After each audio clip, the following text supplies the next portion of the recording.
వారి కన్నుల ఎదుట నేను నిన్ను గొప్ప చేస్తాను. దేవుడిచ్చిన వాగ్దానం అండి ఇది. వారి కన్నుల ఎదుట నేను నిన్ను గొప్ప చేయ మొదలు పెడతాను. ఎవరి కన్నుల ఎదుట?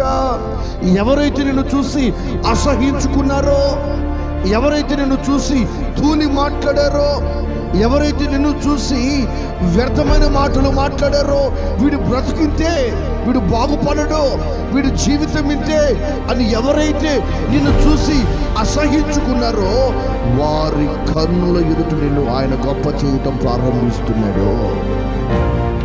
దేవుడే గనుక ఒక వ్యక్తిని గొప్ప చేస్తే, దేవుడే గనుక ఒక వ్యక్తిని ఉన్నతమైన స్థితికి తీసుకొని వెళ్తే అనేకులు అతనిని చూసి ఈర్ష్యపడేటట్లుగా, అనేకులు అతను చూసి అసూయపడేటట్లుగా అంతటి ఉన్నతమైన స్థితికి నిన్ను తీసుకుని వెళ్ళగలిగిన వాడు నజరేయుడైన యేసు.